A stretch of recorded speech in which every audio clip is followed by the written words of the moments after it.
Deu. Alô, como é que estamos? Alô, muito boa noite. Seja bem-vindo, boa noite. Muito obrigado. Muito obrigado. Essa máscara? Pois é, a máscara é para que iniciemos com o recado que deve ficar ao final. Por favor, usem máscara. É um apelo que eu faço a todos. Excelente, muito boa.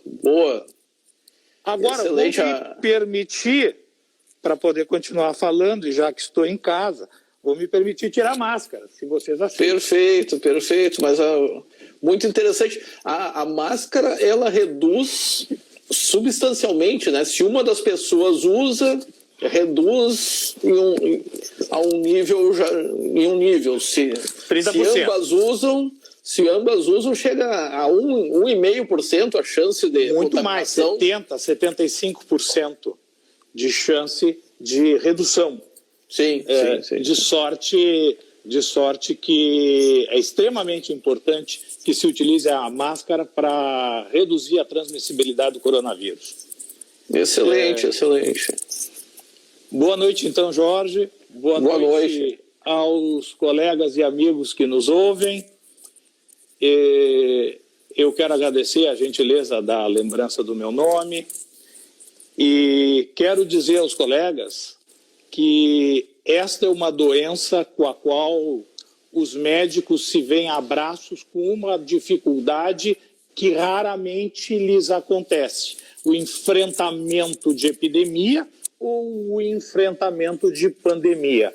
Há colegas que seguramente passarão toda uma profícua vida de clínicos e jamais enfrentarão algo parecido. Exatamente. A nós tocou este enfrentamento e nós devemos fazê-lo da melhor forma que pudermos, porque é uma doença que não tem meio de diagnóstico de fácil distribuição, não tem tratamento específico.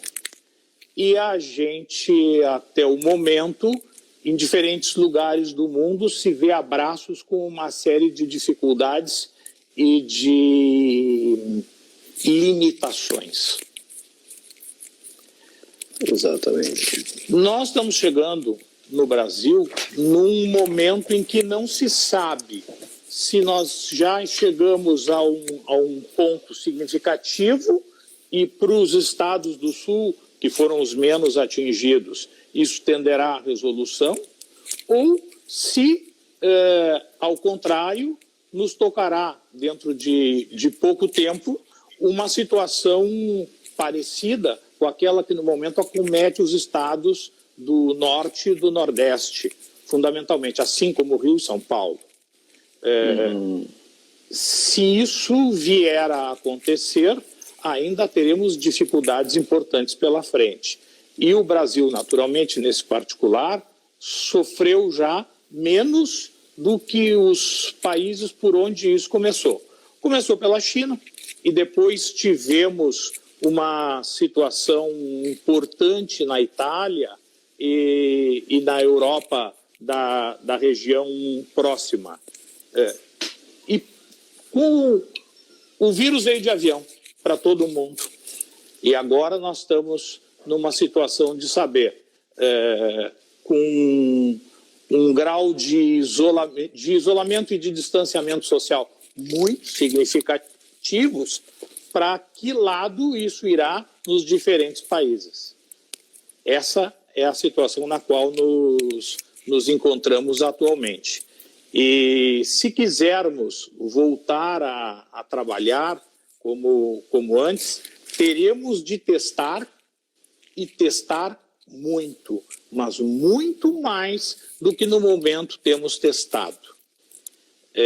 Não sei se deram conta, existe uma preocupação imensa de que consigamos, no menor tempo possível, voltar a ter um nível de funcionamento o mais próximo do normal que antes tínhamos. Isso vai demorar ainda muito tempo.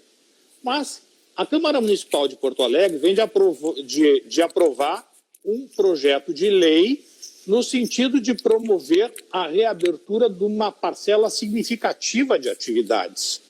E este projeto de lei foi submetido a diversas emendas, inclusive uma emenda que me parece ser de controle, porque diz assim, que se nós voltássemos a ter um índice de mortalidade igual ao que tivemos no final do mês passado, então fecharíamos novamente todos os serviços, indústrias e comércio novamente. É bem verdade que, em que pese o fato de esta ser uma intenção de todos, nós não temos no momento, com isso digo com todo o respeito que tem aos ilustres vereadores, nós não temos no momento evidência científica suficiente para abrir a cidade dessa forma, de maneira que é possível que tenhamos, digamos assim, um certo embate político entre o grupo que, todos buscando, é bem verdade, a recomposição de forças e do comércio e dos serviços e da indústria num curto espaço de tempo, dizem que isso deve ser feito sob apoio de critérios científicos, e outros que dizem que isso deve ser feito com base na tentativa e eventuais erros. Então, nos próximos dias, provavelmente veremos esse embate ainda em Porto Alegre. Mas nós vamos ter que testar. Perfeito. Ontem eu estive conversando com o Eric Lins, não sei se chegaste a acompanhar, acredito que sim, pelo menos uma parte. Uhum. E o Eric ele tem uma visão bem contrária à tua. E claro que tu sendo médico, tu tens uma possibilidade melhor de avaliar. Mas a mim parece, e daí tu pode me corrigir se eu estiver errado, a mim parece que a gente iniciou esse isolamento social com uma visão de que nós tínhamos que reduzir a curva. A gente não falava e não havia contaminação. Então, né, a gente tinha que achatar a curva para se poder dar conta nas UTIs, né, para poder, não tinha número de ventiladores suficiente, se criou hospitais de campanha, se abriu vagas e tal. Só que me parece que essa situação acabou entrando um pouco mais na política do que na política lato sensu, do que na política de saúde. E daí agora parece que a luta ou a briga é para ninguém se contaminar. O que não me parece ruim, né? Não me parece ruim. Só que ninguém se contaminar implica, né, ninguém sair de casa durante talvez muito tempo. Né? Certamente. Assim como né, aquelas coisas assim, não, para ninguém sofrer acidente de carro, então vamos banir o carro, né? Então, né, seriam situações assim. O que tu vê nisso? Tu vê essa questão política, né? Ou tu acha que porque se a gente não se a curva não aumentar ou não aumentar radicalmente, não tem por que a gente ficar com medidas tão drásticas de saúde. E para mim me parece que o aperta e a frouxa talvez fosse melhor. Claro, algumas pessoas vão se contaminar, né? E dessas pessoas que se contaminarem, algumas vão falecer. Ninguém quer que ninguém faleça, né? Mas me parece que se a gente não consegue aumentar a curva, a gente não conseguiria. Um vizinho meu que é médico disse que nós teríamos que ter 60% contaminados, né? E doentes e já imunizados para a gente conseguir daí sim reduzir a curva. Para buscar uma barreira. Posição em relação a isso? Na verdade, eu não antecipei minha posição. Eu contrapus as ideias que estão em jogo no presente momento em Porto Alegre. Eu não antecipei minha posição. Eu particularmente acho que, assim, o que é que deu certo?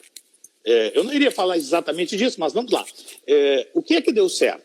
O que deu certo é uma política de enfrentamento direto da seguinte forma: identificação do indivíduo contaminado, afastamento do contaminado e dos seus contatos.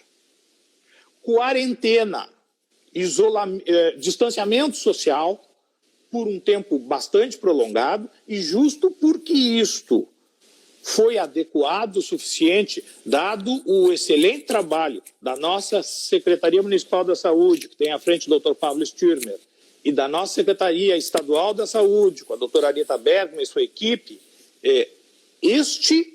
esta situação foi de tal sorte eficaz que fez com que o Rio Grande do Sul se colocasse numa posição que lhe é muito favorável no ranking dos estados brasileiros.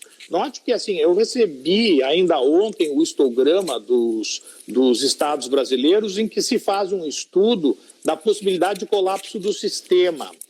E o Rio Grande do Sul se calcula uma fração em que quanto mais próximo de tanto mais próximo o estado estará de colapso da rede instalada.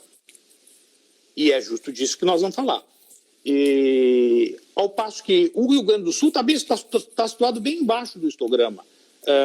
A fração que lhe corresponde é 0,21, de sorte que uma parcela significativa dos recursos, inclusive recursos de medicina intensiva superiores do Rio Grande do Sul, ainda estão disponíveis, de sorte que nós podemos ter um enfrentamento muito significativo de um determinado número de casos ainda. Isso é um detalhamento que se faz importante. Agora, ponderemos um pouco para a gente tirar algumas conclusões. Eu disse, e eu quero terminar esse ponto, que para que nós voltássemos a ter a cidade em funcionamento, deveríamos testar e testar muito mais. Que é a orientação da Organização Mundial de Saúde, né? Testar, exatamente. testar e testar. A Itália e a Suíça começaram testando muito e estão entre os que mais testam. E vamos combinar assim, como essa é uma live e nem todo mundo é médico, nem todo mundo é advogado, vamos falar em termos aproximativos. Se algum dos colegas tiver interesse em ter dados exatos, eu tenho as referências, é só entrar em contato comigo. Mas aqui vamos falar perfeito, em termos aproximativos. Isso é importante, sim, claro. Tá? Claro. Então, eu dizia que a Itália e a Suíça estão entre os países que mais testam. E testam entre 25 e 26 mil indivíduos por milhão. Notem, nós não estamos falando em testagem 1 para 1. Isso é impossível mesmo para os países mais desenvolvidos. Além do que é caríssimo. E os testes objetivam, evidentemente, duas coisas. A primeira e mais evidente é fazer o diagnóstico. E para isso se usa um tipo de teste. E a segunda é saber, por meio de testes sorológicos, se o indivíduo já teve contato com o coronavírus e se, portanto, a gente pode dizê-lo... vou usar a palavra imunizado, mas não está correto. Porque não se tem certeza até o momento se um indivíduo que teve a doença pode ou não vir a ser por ela acometido novamente. Isso não está claro.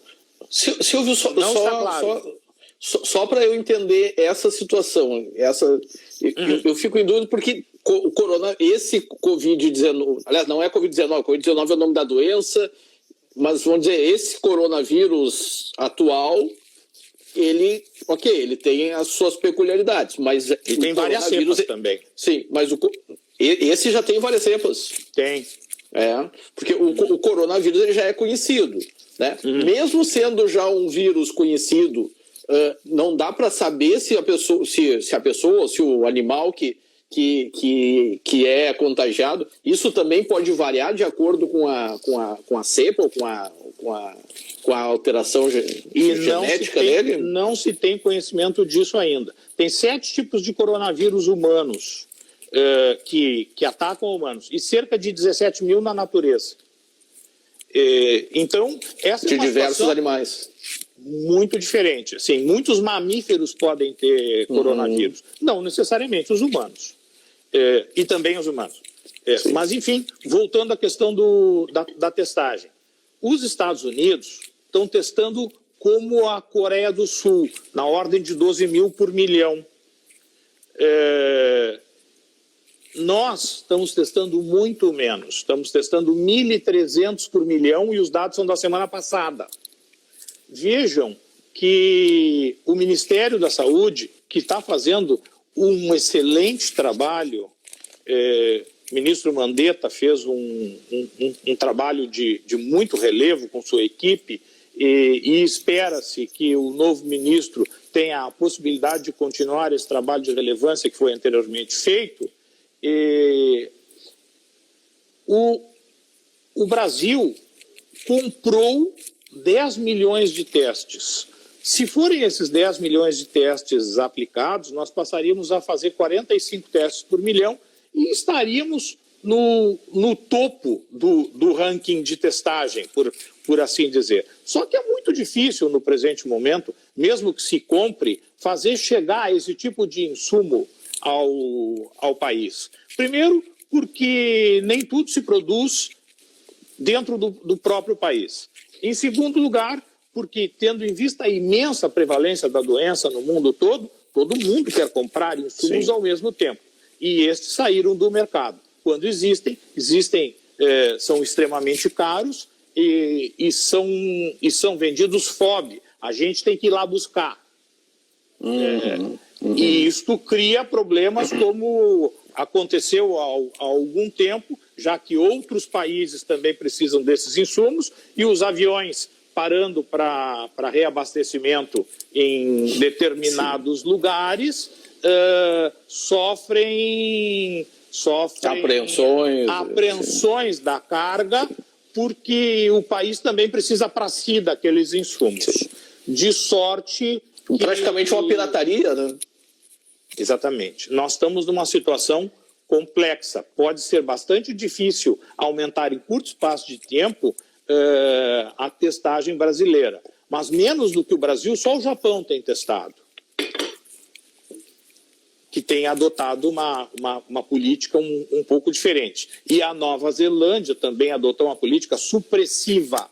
A intenção desses países é eliminar o vírus e não diminuir, nem achatar a curva. É uma política um pouco distinta, que um país com 209 milhões de habitantes não tem nenhuma condição de fazer. Sim, né? Então, com a estrutura própria do país, adotou-se uma política de mitigação. E o que se quer é o controle da pandemia e a estruturação, vamos dizer assim, a reestruturação dos casos graves ao longo do tempo, para que o sistema de saúde se torne capacitado ao atendimento do maior número de indivíduos que lhe seja possível. Isso é que nem corrida a banco. Se todo mundo decidir buscar seu dinheiro no banco ao mesmo tempo, qualquer banco quebra. O sistema de saúde também é assim. Se todo mundo ficar doente com gravidade de coronavírus ao mesmo tempo, o sistema de saúde quebrará. Sim. E é por isso que se tenta o achatamento da curva. E nós vamos conseguir. Tem dado certo. Silvio, quando o Max, meu colega, que sugeriu esse tema, eu estou fazendo algumas lives e tal, e daí a gente acaba se entusiasmando, e o Max falou que era uma situação que ele tinha percebido, que era a questão dos médicos, principalmente em termos de responsabilidade médica e algumas decisões, às vezes, que os médicos que talvez venham a ter que tomar. Por exemplo, quem é, né, 2 pacientes doentes, qual é o que vai usar o ventilador mecânico, quem é que se vai eleger, se isso tem algum critério, ou a própria intervenção judicial nisso, né, que o Eric falou ainda aqui em passant ontem sobre isso, e não foi claro que o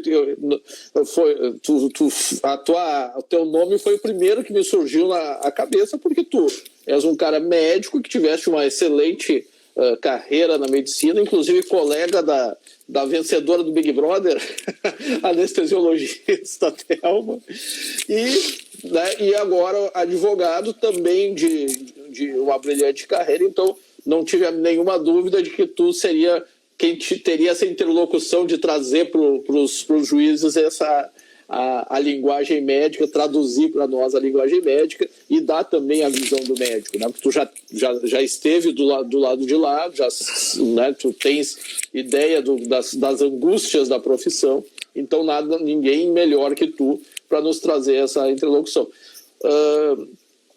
Essa eu até acredito eu espero que Porto Alegre não vá chegar nessa situação. Acho que não. Né?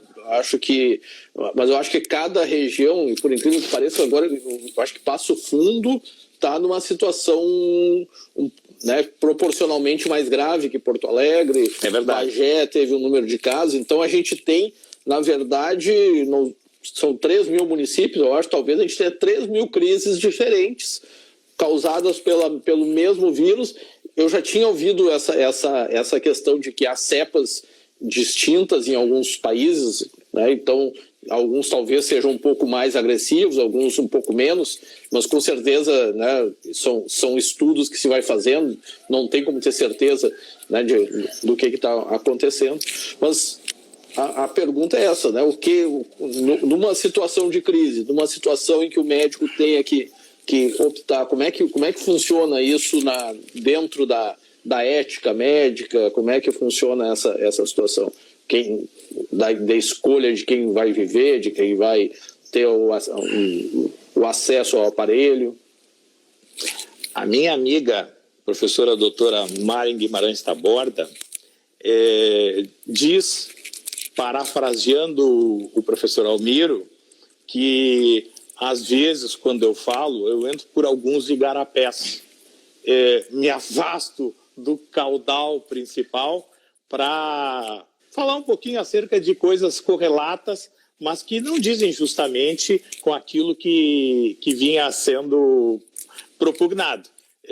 Então agora nós estamos aqui num bate-papo. Nós estamos voltando ao nosso caudal. Mas eu vou me permitir mais um igarapézinho. É o seguinte, para explicar para que nós consigamos entender esta situação, para explicar que na Itália, apesar de a Itália ser um país do primeiro mundo, a Itália tem uma estrutura de UTI numericamente muito inferior à brasileira. A Itália tem 8 leitos de UTI por 100 mil habitantes. O Brasil tem 20. E a Itália tem 60 milhões de habitantes, mais ou menos. Nós temos 209. As coisas para nós ficam muito mais complicadas de gestionar e de fazer com que todo o país possa ter a assistência igualitária que a Constituição Federal prevê. Máxime neste particular, onde estados diferentes estão enfrentando contingências muito diferentes com relação ao vírus. Agora, se nos facilita o raciocínio, ponderemos, por exemplo, a situação dos Estados Unidos. Existem estudos, eles estão com 1 milhão de contaminados. O dado é de ontem, se eu não estou enganado.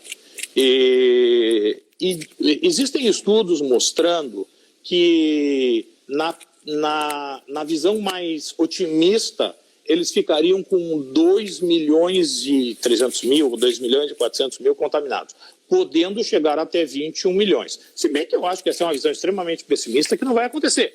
Mas vamos pela otimista, tá? Que tivessem 2 milhões de contaminados. Os Estados Unidos têm hoje instalados 62 mil respiradores full. Respiradores com todas as condições de respiradores de UTI. E 98 ou 100 mil respiradores, que são respiradores que quase nós não temos, mas enfim, respiradores de transporte, respiradores em ambulâncias de transporte, respiradores em diversos tipos de infraestrutura afastada de UTI, de bloco cirúrgico. Mas, claro, esses ventiladores, apesar de serem menos dotados de recursos, também fazem o que fundamentalmente um respirador faz. Fazem respiração. De sorte que, somando os dois, eles têm 160 mil aparelhos. o Brasil tem algo como 68, 70 mil aparelhos. E não sei se verificaram agora há pouco, se falou bastante, que nós tínhamos mais uns 3 ou 4 mil aparelhos desse naipe que não estavam adequados, não estavam bem, e que estavam sendo consertados por gente que trabalhava na indústria automobilística. Não sei se chegaram a ver isso. A gente ouve essas notícias, mas só esse aparelho funciona porque também precisa da estrutura da UTI, né? Claro que sim, sem dúvida, mas sem este tipo de equipamento as coisas podem ficar bem difíceis. Sim. Então eu falava dos Estados Unidos e entrava fazendo um cálculo assim, ó, como é que é o coronavírus? O coronavírus é uma doença viral que promove uma doença viral em que 80% dos indivíduos por ela acometidos têm manifestações leves ou eventualmente nenhuma manifestação. Tem um índice de uns 20% que vão para o hospital. E sempre estou falando com relação ao total, né? Não é fração da fração. Então, 20% vai para o hospital. 20% dos contaminados? 20% dos contaminados vão para o hospital. Né? Vão para o hospital, mas não para a UTI. Sim. Né? Só deixa eu aproveitar aqui, claro, fica à vontade. Cumprimentar o pessoal que está aqui, do Luiz Antônio Colucci, nosso vice-presidente da Anamata, está nos assistindo, colega Renato Fagundes, colega Rafael Marques, os advogados Stefano Viana, Renata Zanardi, a colega Rose Angel, que também, e o meu amigo Cássio Bittencourt. Um prazer tê-los a todos conosco. Além das duas já nominadas anteriormente. Terminando a ideia. Falávamos que na forma mais amena, digamos que os Estados Unidos viessem a ter 2 milhões de indivíduos contaminados. 20% iriam para o hospital, são 400 mil indivíduos que vão para o hospital. Destes, cerca de 5% do total, e isso representam 100 mil indivíduos, vão para o respirador. Então, vejam, esta cifra, 100 mil, já ultrapassou o número de respiradores convencionais de grande porte que eles têm instalados e já se aproxima, já há necessidade de que se use um contingente importante daqueles que não seriam utilizados, senão em circunstâncias especialíssimas. Ora, é de se presumir, portanto, que em algum momento haja necessidade de termos de decidir isso. Quem vai para o respirador e quem não vai. Estas questões, elas são questões antigas, sob outras roupagens, e têm sido respondidas pelo pessoal da bioética há muito, muito tempo. De todos, talvez o indivíduo que mais escreveu a respeito, e escreveu um cartapacio desse tamanho, chamado Local Justice, o professor John Elster. E ele escreve fundamentalmente, o livro dele tem mais de 20 anos, uns 22, 23 anos por aí. E ele escreve fundamentalmente que isto é essa decisão de como indicar, como decidir qual é o indivíduo que vai ocupar recursos escassos quando não tem um respirador para cada um. E é um compromisso entre a necessidade do paciente e a efetividade do tratamento. O que se quer dizer com isso? Uma primeira questão é óbvia, né? Não se indica tratamento para quem não tem nenhuma condição de melhorar com ele. Então, triagem é fundamentalíssima e é evidente que numa triagem de coronavírus, sem saber quem é o indivíduo contaminado e quem não é o indivíduo contaminado, pessoas podem ter contato entre si e, eventualmente, até mesmo haver alguma contaminação. Os hospitais têm sido construídos da maneira, melhor dito, as estruturas hospitalares próprias para isso, elas têm sido construídas de uma forma tal que, se observarem, agora os hospitais estão construindo um anexo, às vezes uma barraquinha de exército, às vezes uma tendinha periférica, onde fazem triagem. E uma vez, como os testes estão sendo feitos ali, e se faz teste em quem, no momento, em quem tem sintomatologia, sinais e sintomas próprios de coronavírus, uma vez que o diagnóstico tenha sido feito e tenha sido indicada a hospitalização, este indivíduo segue um caminho traçado dentro do hospital de tal maneira que por aquele caminho só transite indivíduo que a gente tem por contaminado. É uma maneira de se promover proteção desse indivíduo e principalmente proteção também da população de trabalhadores da saúde, o que é um detalhe extremamente importante, porque o segundo aspecto é assim, não adianta ter respirador e não ter gente para mexer neles. Sim. O oposto também é verdadeiro. Então, chegamos agora na questão. Primeiro, triagem.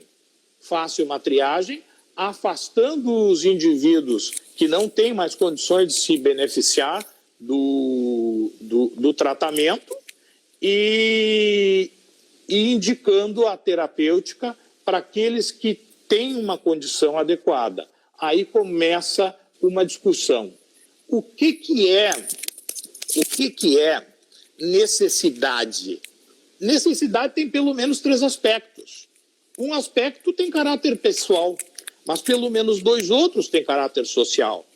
Caráter pessoal é evidente. O indivíduo tem um quadro clínico tal que justifica a indicação de uma assistência hospitalar de maior porte, eventualmente com o uso de recursos de medicina intensiva em UTI, talvez com um respirador, isso muito mais frequentemente que com oxigenador de membrana, aí a conversa é outra, nosso número é menor ainda.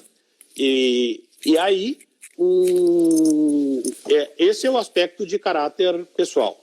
Mas 2 situações são significativas outras. Primeiro, é a hipossuficiência econômica, aquela situação de dizer assim, se este indivíduo não for tratado aqui, não vai ser tratado em nenhum outro lugar, porque ele não tem dinheiro. E eu não estou sustentando que se deva privilegiar o indivíduo de dinheiro para o tratamento do coronavírus ou para a alocação de um respirador. Não é isso. Mas estou dizendo, que parece bastante óbvio, que se o Sistema Único de Saúde não tratar o indivíduo pobre, ele não vai ser tratado em nenhum outro lugar. Ele não tem dinheiro. Sim. Né? E a rede privada não tem condições de admiti-lo. E, por outro lado, o segundo aspecto que é relevante é assim, este indivíduo responde por alguém, por exemplo, é um paciente de 30 e poucos anos e tem 3 filhinhos pequenos. É arrimo de família. Este paciente tem um aspecto social. Ele é um pilar de uma outra família. Exatamente. Então, isso também conta. Isto também conta. Conta o afastamento das pessoas que não têm condições de melhorarem com o tratamento e conta a inclusão de indivíduos que precisam e cuja necessidade se escuda não apenas numa situação clínica, porque, afinal de contas, necessidades clínicas todos têm, como também em situações sociais de caráter específico. E como é que o médico obtém essas informações? Conversando com o paciente. Com o paciente. Conversando com o paciente. Ou conversando com quem por ele. Então o paciente tem que contar uma história triste para o médico também, porque daqui a pouco o cara pode querer ser mais forte. Mas na maior parte das vezes, as histórias que a gente tem são histórias que são relativamente bem documentadas. É muito difícil que o indivíduo procure a rede pública de saúde pela primeira vez na vida. né? Pode acontecer que nós temos visto alguns exemplos de pessoas bastante jovens que têm precisado de hospitalização de caráter intensivo por coronavírus, mas não é o usual. O usual é que seja uma doença que a maior parte das pessoas tem um acometimento leve, digamos assim, que não exige sequer hospitalização, e pessoas que têm comorbidades e têm mais idade, estas sim, paulatinamente, são pessoas que vão sendo levadas por suas necessidades ao hospital. Não é o costumeiro. Então, dificilmente vamos encontrar pessoas que chegam no hospital mentindo para conseguir tratamento. Pode acontecer, mas não é o usual. Um outro aspecto que parece relevante é assim, e aí já começam as discussões. Um aspecto clássico é... Silvio, só antes de tu pegar, nós temos 4 perguntas, vamos responder rapidinho essas perguntas. Vamos. Claro que se alguma for muito fora, a gente pula, mas daí eu vou botar Perfeito. na tela as vamos perguntas lá. E daí a gente vai examinando. Olá, Jorge, não. Essa aqui não. Peraí.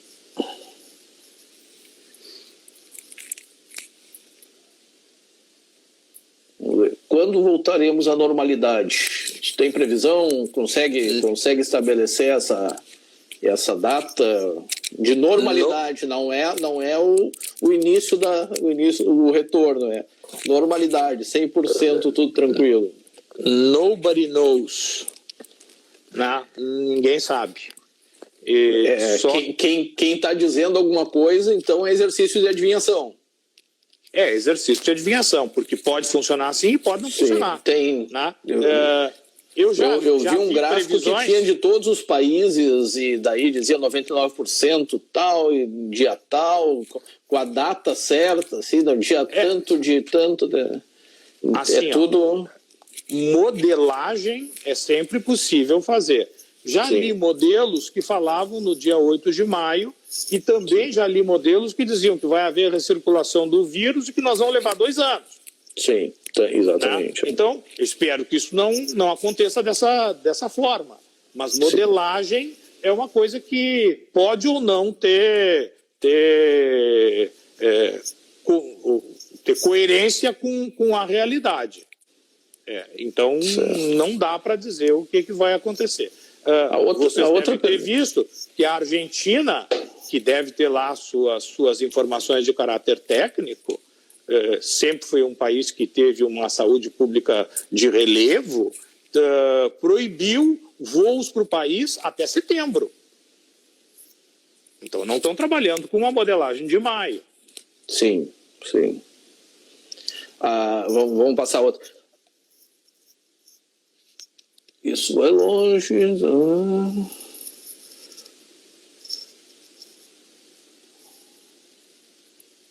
Vamos ver essa aqui. Borba Lirines. Deve ser parente tua. Lirines. É minha prima. Lirines. Olha aí. Ela tinha outra pergunta também. Ela perguntava se nós tínhamos médicos intensivistas suficientes. Já dá para responder as duas para ela. Vou começar por essa, então. Vou começar por se temos médicos intensivistas suficientes. A questão não é termos médicos intensivistas, é termos pessoal de saúde. Quando se fala em médico, em enfermeiros, em técnicos de enfermagem, em todo o pessoal que trabalha para aquela situação. Vocês devem ter visto que já houve afastamento de 830, aproximadamente, profissionais de saúde do Grupo Conceição, porque restaram contaminados. Devem ter visto também que nós perdemos no país, até o momento, 11 médicos por contaminação e que a Itália perdeu algo como 30 ou 33 profissionais de saúde, a maior parte dos quais médicos, em virtude disso. Então, nós temos que ter gente que trabalhe em todas as áreas. E aí, eu vou me permitir voltar, Lirinês, aquilo que eu dizia para tratar de mais um critério, que é um critério clássico que vocês agora vão começar a ver que a discussão entra por outro caminho. Um dos critérios clássicos é merecimento.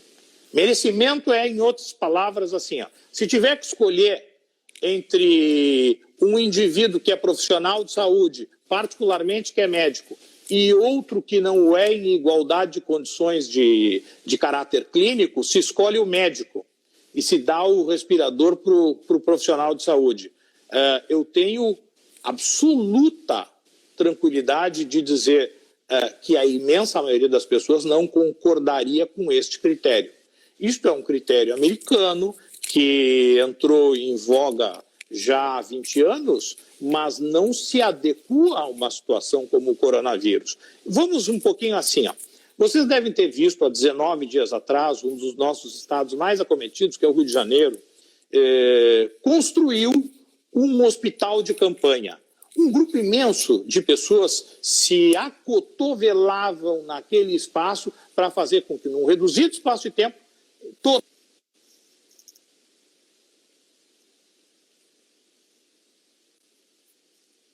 Acho que deu uma congelada. Vamos esperar um minutinho que já retorna. Às vezes acontece. Não estamos com a ligação muito boa. De repente, a questão de bateria, daqui a pouco ele está corrigindo. Vou aproveitar para cumprimentar o pessoal de Pelotas, Ana Carolina Crespo, meu amigo Max também está participando. Advogado João Viegas, doutora Karine, vamos tentar chamar de novo o Silvio aqui, né? Deve ser questão de bateria.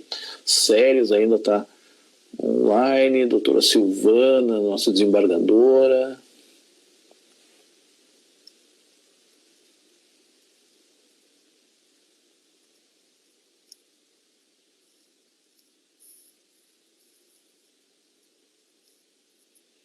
Vamos ver se tem alguma notícia aqui pelo WhatsApp. Doutor Stefano Viana.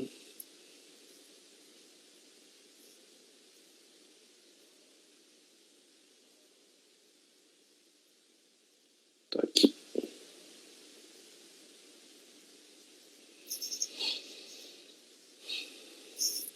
Voltou. Voltou. Tá, então eu falava do hospital que foi construído. Sim, que estavam se acotovelando. Alguém acreditaria, aceitaria que um daqueles indivíduos que construiu o hospital 19 dias antes, se viesse a ter o desprazer de ser contaminado por coronavírus, de precisar de uma internação hospitalar, alguém acreditaria que se lhe pudesse dizer assim, não, nós não vamos lhe conceder um respirador, porque você não é médico. Não é uma coisa razoável a se dizer. Se nós estivéssemos numa espaçonave indo para Marte, seria razoável que se tentasse cuidar da vida dos profissionais médicos, mas não é o caso. Nós temos que cuidar da vida dos profissionais médicos sem que isto comprometa a vida do indivíduo que precisa dessa assistência. Até porque lá no artigo 5º da Constituição Federal, que fala em direito à vida, não diz direito à vida dos médicos, que é melhor e mais interessante, deve ser mais protegida do que a vida de qualquer outro indivíduo. É ou não é verdade? Então, essa questão do merecimento tem que ser... Desculpa, Silvio, mas eu não entendi. Tu estava conduzindo que deveria ser para o médico. Agora tu está dizendo que não. O que eu estou dizendo é assim, ó, que as diretivas americanas de muito tempo atrás não são aplicáveis nesse momento para a situação do coronavírus, porque não é razoável. Assim como também não é razoável que a gente diga assim, como é que a gente aloca respirador? É de quem chegou primeiro. Como de quem chegou primeiro? O governo federal disse para as pessoas que ficassem em casa, é ou não é? Um grupo dessas pessoas foi para a praia. Aqueles se contaminaram primeiro, foram para a UTI e foram atendidos. Os recursos estavam lá à disposição. Aqueles que cumpriram as designações do governo federal vão ficar doentes por fim. E agora a gente chega lá no hospital e diz assim, bom, está tudo cheio, para vocês não tem lugar. Vocês cumpriram, mas vamos funcionar com um respirador atleta. Não pode ser assim. O critério não pode ser o de que chegou primeiro. O critério não pode ser o que tem esta ou aquela profissão. Tem de haver um tratamento igualitário para as pessoas, não importando se tem coronavírus e também não importando se tem ou não tem alguma outra doença. Porque, afinal de contas, as demais doenças que implicam internação em UTI continuam existindo. Sim. E as pessoas que as têm, que são delas portadoras, continuam precisando de internação em UTI. Não existe justificativa pela qual devessem ser preteridas só porque agora tem uma doença a mais no ranking de doenças. Eu vou te dizer que eu não tenho opinião formada. O que eu tenho é uma opinião em relação à existência de protocolos e regras pré-definidas, né? Eu acho perfeitamente, chegamos no ponto. Tu tá num momento de estresse e tu tem que decidir, né? É muito melhor se em um momento de calma, de serenidade, se tem estabelecido uma regra que eu só tenha que aplicar, né? Então, se for o médico, por exemplo, a regra do médico me parece razoável. Claro que eu, não sendo médico, eu não gostaria de ser razoável. Não é razoável no momento atual. Não, eu digo, é uma regra e tem argumentos racionais que a justificam. Não sei se talvez a gente esteja discutindo em relação ao sentido de razoável. Eu acho que assim, tem argumentos defensáveis em relação a ela, assim como tem argumentos defensáveis contra ela. Então, né, agora só acrescentando, tu gosta de Grano Salles, mais sal ainda nessa nossa discussão, que foi aquele promotor, né? Eu não cheguei a me debruçar bem sobre isso, mas eu soube que houve um promotor querendo estabelecer regras para os médicos cumprirem. Né? Não sei se chegaste a ver isso. Vi isso. Mas parece que um promotor, não sei se ajudou uma ação ou queria que os médicos cumprissem aqueles critérios que ele achava razoáveis. Entende? Então, existem critérios e existem também, como eu falava... O colega Max aqui está dizendo que o critério mais razoável seria privilegiar os juízes de trabalho substitutos. Eu vi. O Elster fala em procedimentos, porque não são critérios, já que se afastam do indivíduo. Procedimento seria, primeiro, criar uma fila. E segundo, sortear. Este sorteio, dentro de certas circunstâncias, pode até ser razoável. Criar uma fila, por aquilo que eu já disse, nesta situação não é. Alguém vai me dizer assim, é? Então tá. Todo mundo sabe que existe fila para cirurgia no SUS, não é? Nos últimos anos, esta fila, vamos dizer assim, foi se avolumando e pelo menos 50%, talvez 60% de todas as cirurgias que não foram realizadas e que aguardam por solução, quer dizer, porque não tem equipamento, porque não tem médico, porque falta isso, ou enfim, aquilo outro, se encaixam em uma de 5 cirurgias. Colecistectomia, adenoamidalectomia, catarata, vasectomia, varize e... não me lembro agora qual é a quinta, mas enfim, o que eu estou tentando mostrar é que são cirurgias extremamente simples, no máximo de médio porte. E tem fila. Ninguém discute o critério da fila. Agora, não é verdade que se a gente colocasse em fila, tendo em vista que os pacientes do coronavírus, quando vão para o respirador, podem ficar muito tempo, podem ficar de 3, 4 dias até 15 dias, mesmo aqueles que vêm a falecer, a doença, quando evolui para a morte, evolui numa média de 17 dias. Nossa. segura o respirador. E é por isso que nos Estados Unidos se está fazendo cálculo mostrando que cada respirador disponível numa situação como essa pode vir a ser utilizado uma vez se todo mundo ficar doente ao mesmo tempo. Ou 31 vezes se a gente conseguir achatar a curva e fazer com que as pessoas fiquem doentes ao longo do tempo. A mesma coisa vale para a disponibilidade de pessoal de saúde. Sim. Se todo mundo ficar doente ao mesmo tempo, terminou o hospital. Por outro lado, há que se entender que para um hospital funcionar, precisa de gente de todas as profissões.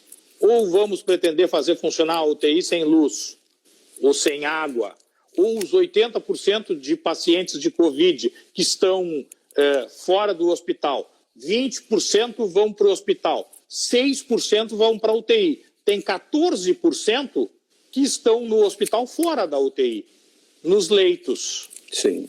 Esse pessoal precisa de comida, a cozinha tem que funcionar. Vamos dizer agora que a cozinheira do hospital não tem imenso valor? Vale como um profissional de saúde, como ou o pessoal da eletricidade, né? Imagina se cai a luz disso tudo. Entende? É isso que eu digo. É isso que eu digo. Não tem sentido privilegiar o profissional médico porque é médico. Claro, dizendo, sim, ó, não estou pretendendo dizer que o médico não deve ser protegido, que EPIs não devem ser fornecidos, isso também para todos os demais profissionais de saúde. Mas dizer nesta situação que um respirador vai preferentemente para um médico, com isso não concordo. Silvio, só vou... O Instagram ele nos dá 1 hora de uma live integral. Eu acho que a gente ainda tem assunto para mais um pouquinho. Eu vou propor o seguinte, vamos se a gente cair, voltamos mais uns minutos para terminar, pode ser?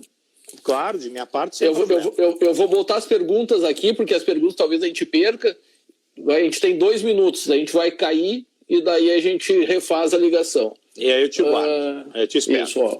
Falta de ar para procurar uma emergência, não há outro sintoma.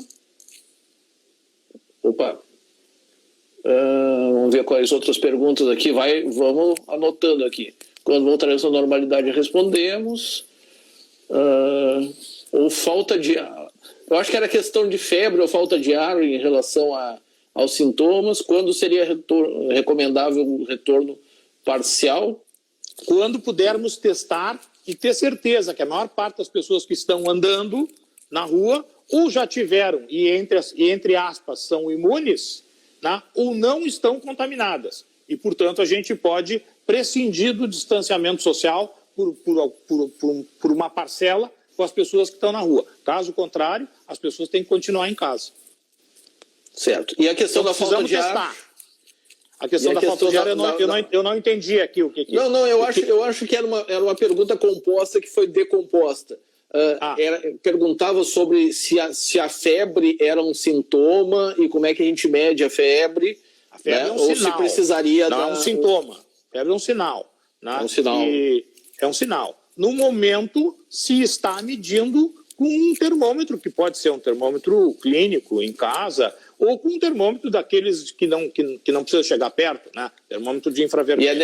E pode ter Covid sem febre? Pode, no indivíduo extremamente imunodeprimido, mas isso é muito mais raro. Mas ele pode estar doente, é uma doença até mais grave do que febre. É uma doença mais grave, mas assim, é bem mais rara. Né? Tá certo. Voltamos. Excelente, voltamos. Agora tem mais 1 hora, mas daí... Tá. Não, vamos continuando então nossa...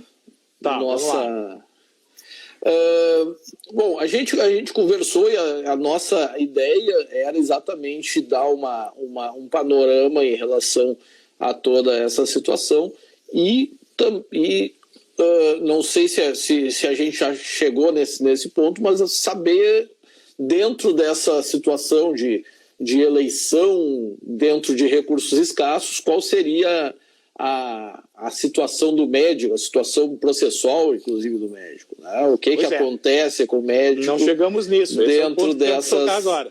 dentro dessas opções que se coloca, né? Eu gosto de falar na existência de um protocolo, né? Que o protocolo, né? Como eu já antecipei, o protocolo é uma regra que se criou em um momento de serenidade, ou foi algo que deu certo em um momento de tensão. Também esse conceito também pode ser de protocolo. Você olha, né? No momento tal, se fez isso, que eu acredito que essa utilização de plasma sanguíneo, acredito que tenha sido isso. Não, né, eles não ficaram pensando isso, né, no momento de tensão, parece que se usou já na peste negra, né, já se tinha tentado usar o plasma de pessoas que tinham se curado, né, levando em conta... Sim, mas que teriam...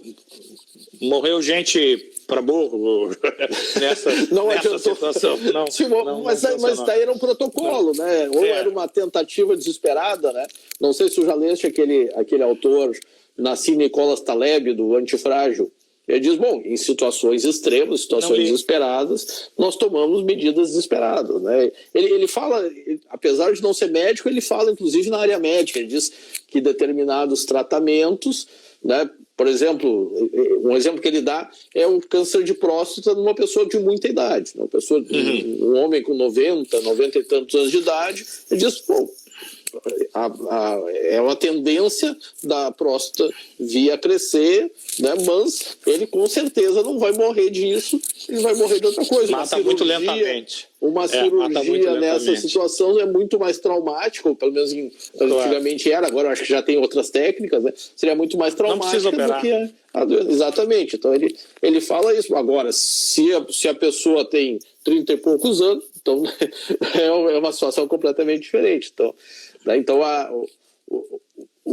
a emergência talvez justifique algumas situações. Como é que fica o médico juridicamente? Já vamos tratar disso. Mas assim, não custa dizer, se a questão é câncer de próstata, procure o Dr. Mauro Vaz, que é o diretor técnico do Hospital Moinhos de Vento, especialista na matéria, pode muito melhor do que eu tratar dessa questão do câncer de próstata. Mas exatamente. Faça o exame, faça o exame periódico. Faça o seu exame periódico. Volvamos à questão da responsabilidade. Uma coisa precisa ficar muito clara. Eu acho que tu foste muito feliz quando tu disseste que regras foram pensadas em momentos de tranquilidade. A Constituição Federal, idem. E nós estamos num momento em que pessoas muito bem intencionadas, cá e acolá, estão tentando solver problemas mediante edição de vários tipos de normas. Muitas delas inconstitucionais. E isso deve ser observado porque a lei brasileira continua vigorando no país. Não é porque se faz assim fora do país ou porque se tem este ou aquele protocolo americano ou europeu que se deva utilizar esse tipo de coisa no Brasil sem mais aquela. Uma das grandes questões é assim, muito bem, pus um indivíduo no respirador, mas ele não está melhorando. Posso tirar? Tem mais gente na fila. Entende?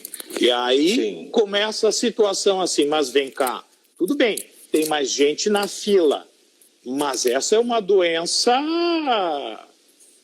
infecciosa e se não tivesse uma pandemia, ninguém pensaria em tirá-lo até que morresse ou se chegasse numa situação definida por critérios clínicos de que aquele tratamento não se faz mais eficaz. Entende? Exato. Então, muito cuidado em suspender tratamentos depois de iniciados. A gente pode não entrar na canoa, mas sair depois, sozinho, pode ficar muito difícil. Pode ficar muito difícil. Porque isto ainda segue sendo homicídio, dependendo das circunstâncias. E ainda pode implicar responsabilização. Ah, mas se faz assim nos Estados Unidos, né? Um projeto de Código Penal pretendeu relativizar esse tipo de coisa no Brasil, mas esse projeto nunca passou de projeto, não é lei. Né? Então, a gente não pode dizer que esse tipo de coisa pode ser feito dessa maneira. Uma sugestão que se tem é que esse tipo de decisão seja tomado quando necessária por uma comissão, por vários profissionais, e não pelo médico assistente. Perfeito. Posso achar que uma comissão facilita uma série de coisas, inclusive despersonaliza o contato que o médico assistente tem com o próprio paciente, não, porque afinal de contas está entubado no respirador, eventualmente não tem condição de entendimento disso, mas com a família. Fica muito fácil quando a gente tem diretivas antecipadas de vontade. Quando o paciente, por si, preferentemente, por escrito ou não necessariamente por escrito, diz para o seu médico antes de acontecer esse tipo de coisa: olha, não julgo digna a vida nessa ou naquelas condições. Né? Se tiverem que me colocar um monte de canos, eu prefiro não viver. E o médico, então, ou dispõe desse documento, ou, tendo sido comunicado nesse sentido, escreve no prontuário a esse respeito. Uma diretiva, existe uma resolução do Conselho Federal de Medicina que trata de diretivas antecipadas de vontade e que continua vigorando, deve ser seguida. É aquela coisa assim, tem regra prévia e é bom todo mundo saber a regra. Sim. Evidentemente que quando a gente tem oportunidade, se pode tratar de conversar com os pacientes que eventualmente vão sofrer estas intervenções terapêuticas antes, para tentar estabelecer certos limites. Mas convenhamos que numa situação de uma doença infecciosa que eventualmente pode ter sucesso, dificilmente alguém colocado nessa situação diria para o médico assim: doutor, eu não quero ficar mais do que 2, 3 dias entubado. E aí, se for o caso, o senhor pode me tirar do respirador, não importa o resultado. Não conheço ninguém que tenha tomado essa decisão. Agora, pessoas que têm outras comorbidades e que sabem a má qualidade de vida que se pode seguir a uma situação como essa, eventualmente, podem optar por oferecer uma diretiva antecipada de vontade para o seu médico. Aí fica bastante mais fácil. Mas a maior parte das vezes não tem isso. E tem de ser tomadas decisões. Então, essas decisões sugere-se que eventualmente sejam tomadas por comissões que tentem servir-se de critérios o mais objetivos que sejam possíveis. Eu digo o mais objetivos que sejam possíveis porque aquilatar estado clínico ou gravidade de estado clínico é sempre muito complicado. Existem vários sistemas semi-quantitativos que transformam uma situação, uma qualidade, um mau estado clínico, num número. Esse número, evidentemente, não é uma quantidade, é uma semi-quantidade. Né? E, portanto, não dá para somar, subtrair, tirar a média e dizer que isso é a mesma coisa que se faria com uma idade ou com um peso. Né?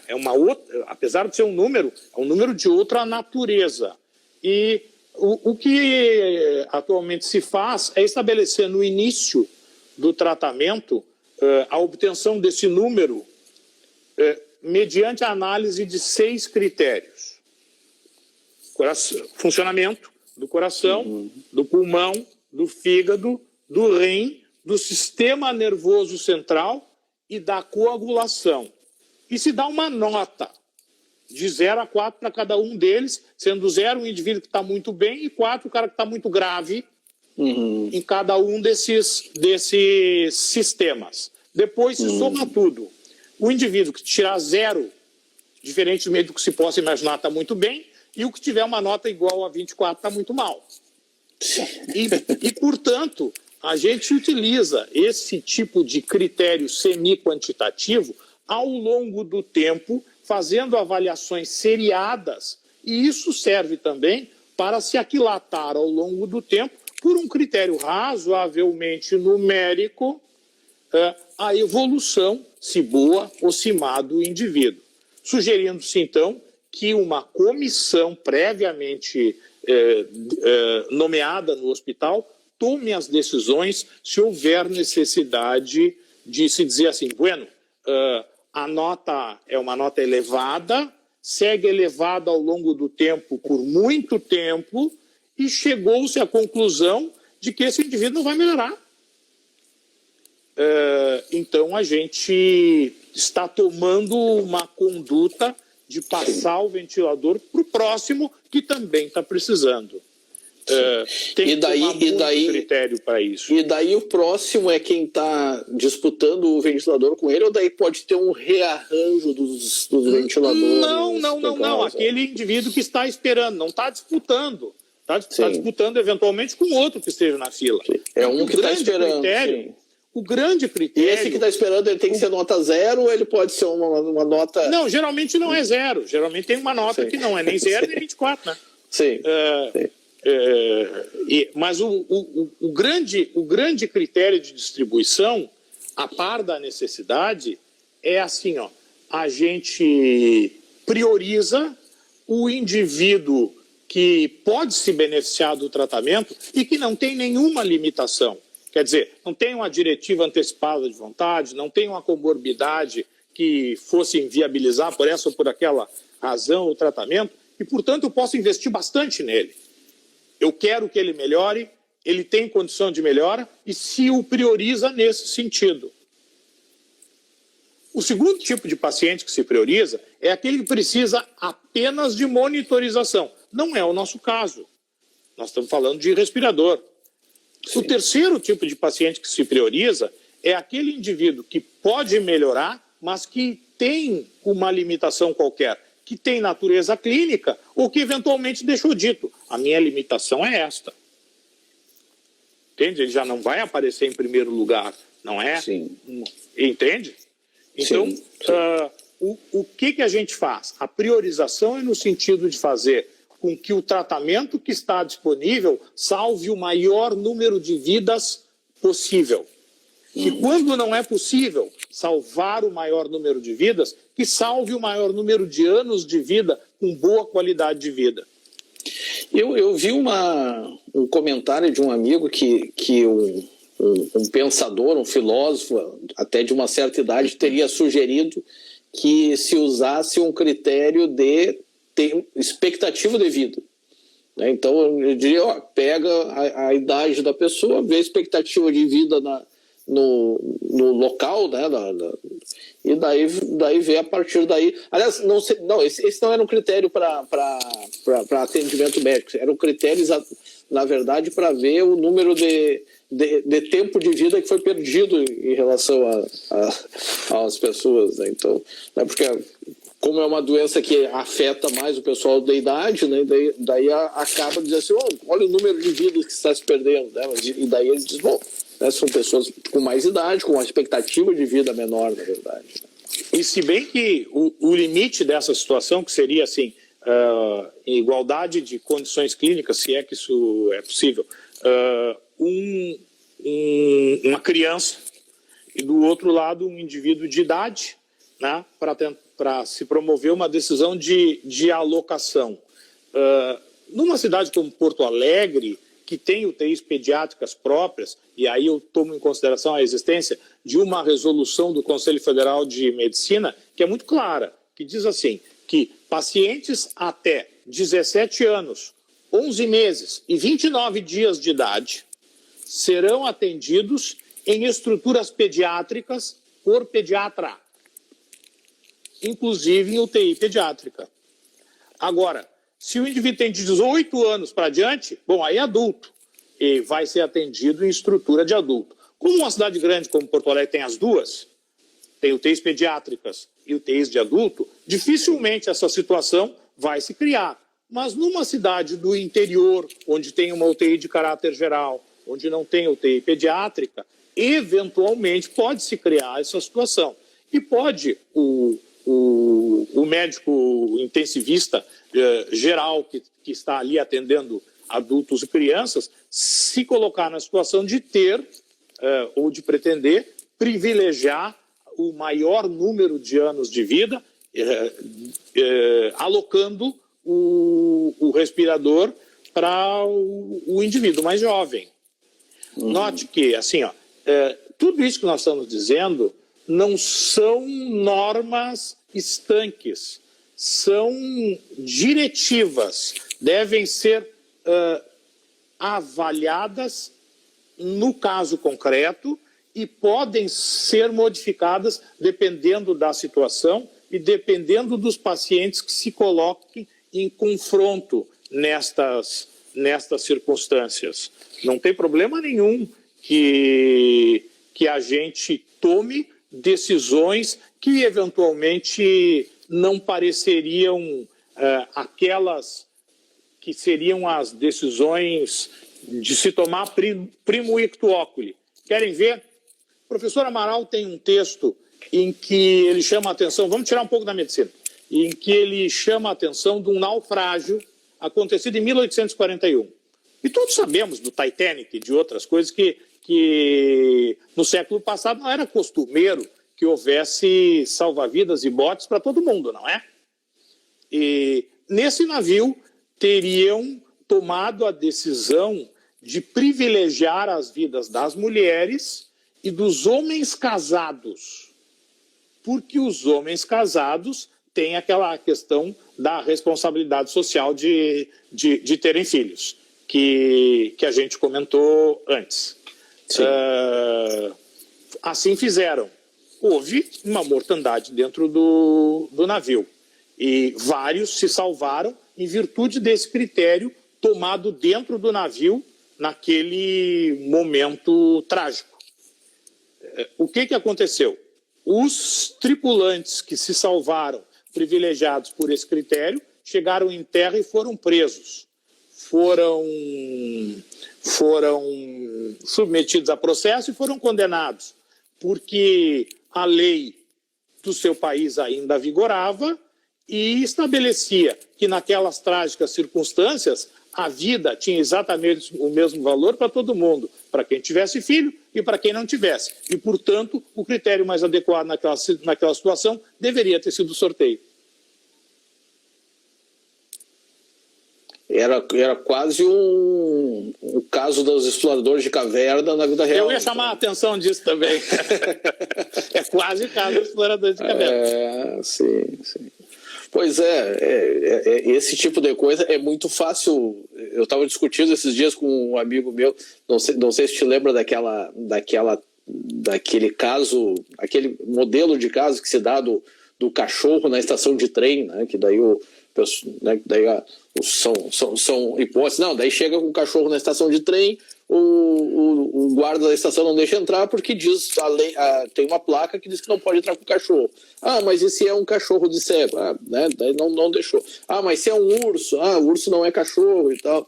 Daí eu digo assim, cara, olha só, a gente está discutindo isso aqui, o porteiro tem essa regra aqui, né? Tu vai querer que o porteiro que não estudou, né? E às vezes a gente acaba tendo uma decisão que o STF vai pro STF, resolve por 6-5 que é de tal caso, e o coitado do porteiro lá diz assim, tu tinha que saber que era de tal caso, assim, nem 5 ministros do STF não sabiam, eu que vou ter que resolver, né? Então é uma situação complicada, né? Assim, é muito fácil depois lá na corte, né, os ministros, desembargadores, senadores, decidirem alguma coisa que no momento de tensão não se tinha como ter um critério, e se escolher um critério, né? Essas situações são muito difíceis. O que eu estou querendo dizer é que temos critérios e, portanto, não tratemos de criar os critérios. Exatamente. Isso pode ficar complicado, principalmente não só para não se iniciar o tratamento, para se terminar o tratamento. Certo. E então vamos para o caso concreto, ou para a realidade. Existem essas comissões nos nossos hospitais, esses critérios são adotados e Tu tens casos para nos dar de exemplos, né?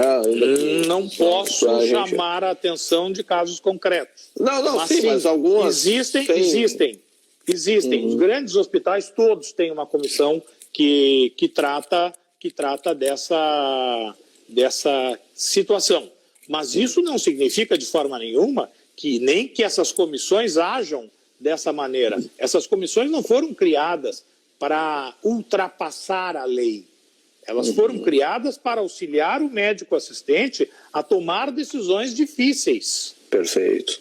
De maneira nenhuma essas comissões estão autorizadas a tomar decisões que a gente diria assim, não estão ao abrigo da lei brasileira. Ao contrário, não é isso. Certo.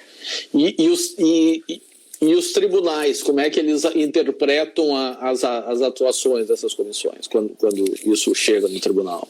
Não tem chegado. Não tem chegado. Mas eu imagino que agora, nessa situação de coronavírus, com o aumento do número de pessoas submetidas a essa situação e, eventualmente, com um determinado contingente de pessoas às quais, por dificuldades diversas, esse tipo de terapêutica mais elaborada, de medicina intensiva, talvez não chegue a tempo, nós tenhamos a oportunidade de ver decisões que enfrentem essa questão. Certo. E indo um pouco mais além, o que tu recomendarias para os médicos que vão enfrentar essa situação, principalmente agora que nós temos pessoas jovens, né, que estão se formando, inclusive antes de terminar o último semestre, né? Inclusive eu não sei exatamente qual é o objetivo, mas estão sendo chamados inclusive profissionais de áreas de saúde, educação física, inclusive para treinamento. Não sei qual seria a ideia, não sei se isso existe um protocolo em relação a isso. Estão chamando veterinários, professor bacharéis de educação física, fisioterapia, de outras áreas para treinamento, né?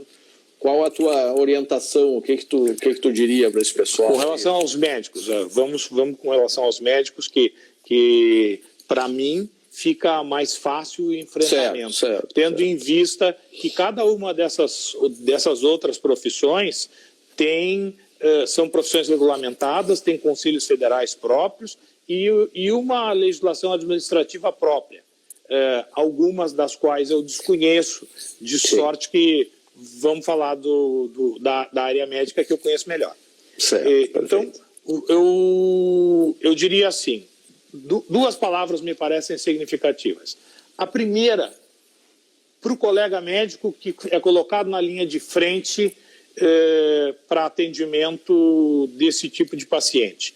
Eu não tenho mais condição de trabalhar na linha de frente, porque faço parte do grupo de risco. Mas para o jovem colega que é colocado na linha de frente e que, primeiro, busque apoio, não tome decisões desse tipo sozinho. Escreva no prontuário tudo o que fizer.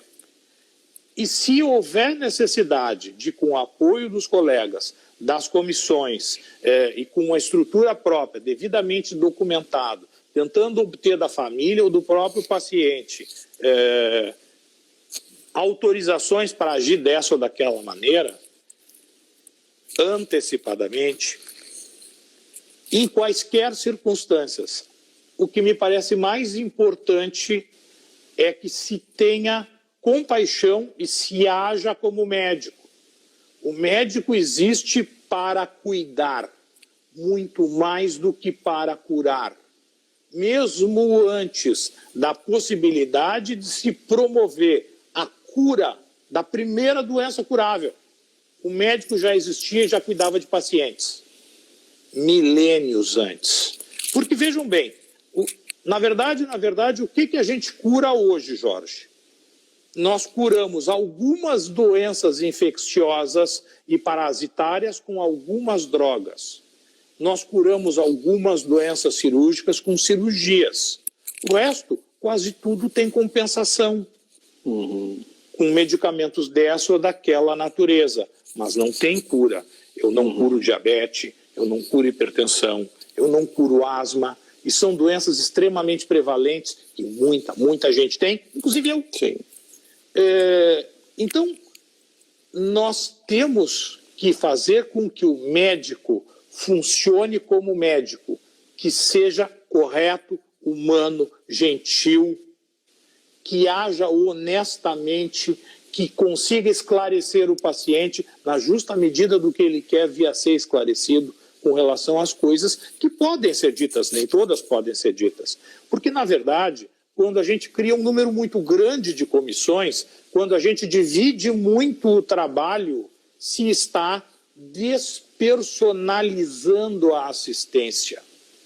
E quanto mais se despersonaliza a assistência, tanto mais o médico deixa de ser médico. Isso pode facilitar, agudamente, para ele, na tomada de decisões, já que não se recomenda que decisões de gravidade deste porte sejam tomadas pelo médico assistente e nem mesmo comunicadas à família pelo médico assistente. Recomenda-se que estas comunicações sejam feitas pelo pessoal da comissão própria para isto. Agora, note-se, essas comissões não estão aí para ultrapassar a lei.